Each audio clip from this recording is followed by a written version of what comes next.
ഇന്നിവിടെ പറയാൻ പോകുന്ന സ്റ്റോറി നിങ്ങളെല്ലാവരും കേൾക്കണമെന്ന് ഞാൻ അതിയായി ആഗ്രഹിക്കുന്നുണ്ട്. കാരണം ഇതേ അവസ്ഥയിലൂടെ പോകുന്ന നിരവധി ആളുകൾ എന്നെ ദിവസവും കോണ്ടാക്റ്റ് ചെയ്യുന്നുണ്ട്. അതിനകത്ത് എനിക്ക് വളരെ വിചിത്രമെന്ന് തോന്നിയ, വിചിത്രമല്ല, ചിലപ്പോൾ പലരുടെയും ജീവിതത്തിൽ സംഭവിക്കുന്നതാണ്, അങ്ങനെ ഒരു സ്റ്റോറിയാണത്. ഈ സ്റ്റോറി ഇതേപോലെ അവരുടെ അനുഭവത്തോട് കൂടി തന്നെയാണ് ഞാൻ നിങ്ങളോട് പറയുന്നത്. പക്ഷെ ആ വ്യക്തിയുടെ പേര് ഞാൻ വെളിപ്പെടുത്തുന്നില്ല. ഒരു IT കമ്പനിയിൽ നല്ല രീതിയിൽ വർക്ക് ചെയ്യുന്ന ഒരു പെൺകുട്ടി, ഒരു അഫെയർ ഉണ്ടായിരുന്നു. ആ അഫെയർ നഷ്ടപ്പെട്ടതിനെ തുടർന്ന്, അഫെയർ മാത്രമല്ല ആ പെൺകുട്ടിയെ നഷ്ടപ്പെട്ടത്, ജീവിതമാകെ നഷ്ടപ്പെട്ട ഒരു അവസ്ഥയിലാണ് എന്നെ കണക്ട് ചെയ്യുന്നത്.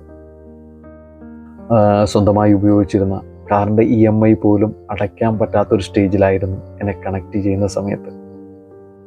ആ പെൺകുട്ടി ഇതേപോലെ സിംഗിൾ മദറായിരുന്നു. അമ്മ ചെറുപ്രായത്തിലെ അച്ഛൻ ഉപേക്ഷിച്ച് പോയതായിരുന്നു. ആ പെൺകുട്ടി കഷ്ടപ്പെട്ട് പഠിച്ച് തന്നെയാണ് ജോലിയെല്ലാം നേടിയത്. ആ കമ്പനിയിൽ നല്ല ഒരു പൊസിഷനിലേക്ക് എത്തുന്നു. സ്വന്തമായി കാറും അമ്മയെ നല്ല രീതിയിൽ നോക്കി വരുന്ന സമയത്താണ് ഒരു അഫെയർ വരുന്നത്. ആ ചെറുപ്പക്കാരനെ ഈ പെൺകുട്ടി അമിതമായി, കാരണം ചെറുപ്രായത്തിലൊന്നും സ്നേഹം കിട്ടാത്ത ആ പെൺകുട്ടി അതിയായി ആത്മാർത്ഥമായി അതിയായി സ്നേഹിച്ചിരുന്നു. എന്നാൽ മാസങ്ങൾക്കിപ്പുറം ആ സ്നേഹം നഷ്ടപ്പെട്ടപ്പോൾ അത് ആ പെൺകുട്ടിക്ക് സഹിക്കാൻ പറ്റുന്നതിൽ കൂടുതലായിരുന്നു. പിന്നെ ഈ പെൺകുട്ടിക്ക് അദ്ദേഹത്തിനോടുള്ളൊരു വാശിയായിരുന്നു, ആ വ്യക്തിനോടുള്ളൊരു പകയായിരുന്നു. അയാളോട് പകരം വീട്ടാൻ അദ്ദേഹത്തിനെ കൊല്ലുന്നതിനെക്കുറിച്ച് വരെ ചിന്തിച്ചു എന്നാണ് ആ പെൺകുട്ടി പറഞ്ഞത്. അതിനെ തുടർന്ന് ഈ പെൺകുട്ടിക്ക് വർക്കിൽ ഫോക്കസ് ചെയ്യാൻ പറ്റാതെയായി. അങ്ങനെ ജോലി നഷ്ടപ്പെടുകയാണ് ഉണ്ടായത്. അതുവരെ ഉണ്ടാക്കിയ കാര്യമായി സേവിങ്സ് ഒന്നും ആ പെൺകുട്ടിക്ക് ഉണ്ടായിരുന്നില്ല. അത്യാവശ്യം നല്ല സാലറി കിട്ടുന്നുണ്ട്, കാറ് മെയിൻറ്റെയിൻ ചെയ്യുന്നുണ്ട്, ബാക്കി കാര്യങ്ങളുണ്ട്, അങ്ങനെ സുഖകരമായി പോകുന്നൊരവസ്ഥയായിരുന്നു. പക്ഷെ ജോലി നഷ്ടപ്പെട്ടപ്പോൾ പിന്നെയും ഡിപ്രഷൻ്റെ എൻഡിലേക്ക് പോകുന്നൊരവസ്ഥയിലാണ് എന്നെ കോണ്ടാക്ട് ചെയ്യുന്നത്. പെൺകുട്ടിയുടെ കഥയിൽ നിന്ന് എനിക്ക് ഒരുപാട് കാര്യങ്ങൾ നിങ്ങൾക്ക് പറഞ്ഞു തരാനുണ്ട്. അത് നിങ്ങളുടെ ആരുടെയും ജീവിതത്തിൽ ആവർത്തിക്കപ്പെടാതിരിക്കാൻ വേണ്ടിയിട്ടാണ് ഇത് പറയുന്നത്.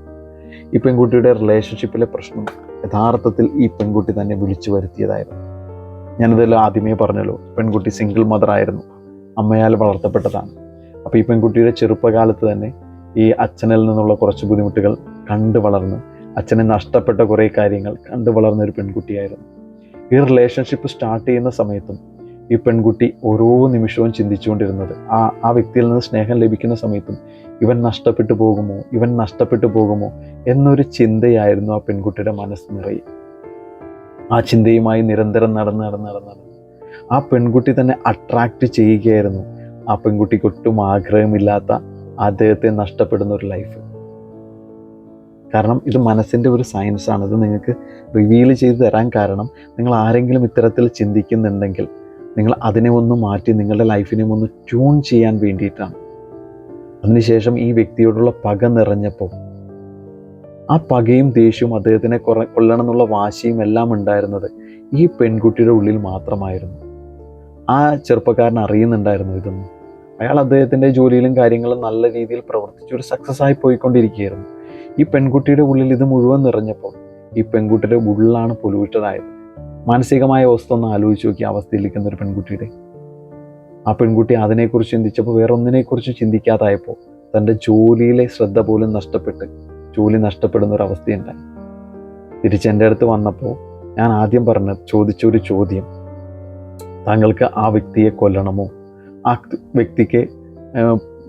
ആ വ്യക്തിയോടുള്ള നിങ്ങളുടെ ആ ഒരു ഇത് മാറ്റാനായി, നിങ്ങളുടെ ദേഷ്യം മാറ്റാനായി നിങ്ങളെ തന്നെ ബലി കൊടുക്കേണ്ടതുണ്ടോ എന്നാണ് ഞാൻ ചോദിച്ചപ്പോൾ. ആ പെൺകുട്ടിക്ക് മനസ്സിലായില്ല. അതിനുശേഷം ഞാൻ ഈ പറയുന്ന രീതിയിൽ പറഞ്ഞ് ഞാൻ മനസ്സിലാക്കി കൊടുത്തു. കാരണം നിങ്ങൾ ഈ ഓരോ കാര്യങ്ങൾ ചെയ്ത് അദ്ദേഹത്തെ കൊല്ലാൻ ശ്രമിക്കുമ്പോൾ, അദ്ദേഹത്തിനോടുള്ള വാശി തീർക്കാൻ ശ്രമിക്കുമ്പോൾ ആ വ്യക്തി ഇതെന്തെങ്കിലും അറിയുന്നുണ്ടോ? ഇതിൻ്റെ എല്ലാം ഇമോഷൻസ് അനുഭവിക്കുന്ന നിങ്ങളല്ലേ, നിങ്ങളുടെ ഉള്ളല്ലേ നിങ്ങൾ പൊല്യൂട്ടറാക്കുന്നത്. അനുകൂലമായ സാഹചര്യങ്ങൾ വരുന്നത് കൊണ്ടല്ലേ നിങ്ങളുടെ ജോലി നഷ്ടപ്പെടുന്നത്, നിങ്ങൾക്ക് EMI അടയ്ക്കാനുള്ള പൈസ ഇല്ലാത്തൊരവസ്ഥ വരുന്നത്. അപ്പോൾ നിങ്ങൾക്കിതിൽ നിന്ന് പുറത്ത് കിടക്കണമെന്നുണ്ടെങ്കിൽ നിങ്ങളുടെ മൈൻഡിനെ ഒന്ന് റീഡിസൈൻ ചെയ്യേണ്ടതുണ്ട്. നിങ്ങൾ പഴയ ഒരു അവസ്ഥയിലേക്ക് തിരിച്ചു വരേണ്ടതുണ്ട്.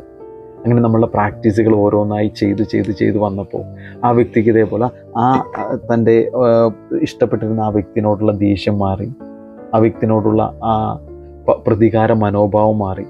കാരണം അതെനിക്കൊരു അവസരമായിരുന്നു, കൂടുതൽ നല്ല രീതിയിൽ എനിക്ക് ആളുകളെ മനസ്സിലാക്കാനുള്ള ഒരു അവസരമായിരുന്നു എന്ന് മനസ്സിലാക്കിയ പെൺകുട്ടി ഇതേപോലെ മനസ്സിനെ നോർമലാക്കി താൻ ആഗ്രഹിക്കുന്ന നല്ല ജോലിയെക്കുറിച്ച് സ്വപ്നം കണ്ട് അതിനെക്കുറിച്ച് വിഷ്വലൈസ് ചെയ്ത് അതിനു വേണ്ടിയുള്ള ഓരോ കാര്യങ്ങളും പടിപടിയായി ചെയ്തപ്പോൾ ഇന്ന് ആ പെൺകുട്ടി ആഗ്രഹിക്കുന്ന രീതിയിൽ നല്ലൊരു കമ്പനി, ഒരു 1.5 മാസത്തെ പരിചയം എനിക്ക് ആ പെൺകുട്ടിക്കുണ്ട്. പക്ഷേ ഈ 1.5 മാസത്തിനുള്ളിൽ തന്നെ ആ പെൺകുട്ടി ഈ ഒരു ഷിഫ്റ്റ് വരുത്തി എന്നുള്ളതാണ് പ്രധാനം. ഇപ്പോൾ ആഗ്രഹിക്കുന്ന രീതിയിൽ നല്ലൊരു ജോലിയുണ്ട്.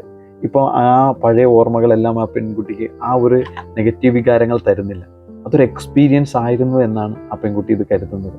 അപ്പോൾ നിങ്ങളുടെ പലരുടെയും ജീവിതത്തിൽ ഇതുപോലത്തെ കാര്യങ്ങൾ പലതും സംഭവിക്കാം. പക്ഷെ അതിനെ നമ്മൾ എങ്ങനെ ട്രീറ്റ് ചെയ്യുന്നു എന്നതിന് അനുസരിച്ചാണ് നമ്മുടെ ഭാവി ജീവിതത്തെ നിർണ്ണയിക്കുന്നത്. നിങ്ങൾ ഈ രീതിയിലാണ് നിങ്ങൾ ഇതിനെ ട്രീറ്റ് ചെയ്തുകൊണ്ടിരിക്കുന്നതെങ്കിൽ അത് നിങ്ങളുടെ ജീവിതത്തിലെ വലിയ ഒരു നഷ്ടമാണ് സംഭവിച്ചുകൊണ്ടിരിക്കുന്നത്. കാരണം പലരോടും പ്രതികാരം തീർക്കാൻ വേണ്ടി പലരും സ്വയം ബലിയർപ്പിച്ചുകൊണ്ടിരിക്കുകയാണ്. അതിൻ്റെ ആവശ്യമുണ്ട്. അപ്പോൾ സ്വയം ബലിയർപ്പിക്കാൻ ആഗ്രഹിക്കുന്നില്ല എങ്കിൽ നിങ്ങൾ അതിനെ വിട്ടുകളയാനും അതിനെ പൊറുക്കാനും തയ്യാറാവുക. അവർക്ക് വേണ്ടിയല്ല, നിങ്ങൾക്ക് വേണ്ടി. കാരണം നിങ്ങൾ ഈ ഭൂമിയിൽ വന്നിരിക്കുന്നത് എന്തൊക്കെയോ ചെയ്യാൻ വേണ്ടിയിട്ടാണ്. അപ്പോൾ ആ ഭൂമിയെ ആസ്വദിക്കാൻ നിങ്ങളും തയ്യാറാവുക. എന്തെങ്കിലുമൊക്കെ സംശയമുള്ളവർ, എന്തെങ്കിലും ബുദ്ധിമുട്ട് നേരിടുന്നവരാണെങ്കിൽ, സ്റ്റക്കായിട്ടുള്ളവരാണെങ്കിൽ നിങ്ങൾക്ക് ഈ നമ്പറിൽ കോൺടാക്റ്റ് ചെയ്യാം. അപ്പോൾ ഈ ഒരു സ്റ്റോറി ഞാൻ പറയാൻ കാരണം ഇത്തരത്തിലുള്ള 1-2 ആളുകൾ എന്നെ കണക്ട് ചെയ്തപ്പോൾ അപ്പോൾ ഒരുപാട് ആളുകൾക്ക് ഇത് ഉപകാരപ്പെടുമെന്ന് എനിക്ക് തോന്നി. അതുകൊണ്ട് മാത്രമാണ് ഈ കാര്യം ഞാനിവിടെ വെളിവാക്കിയത്. Okay, thank you very much.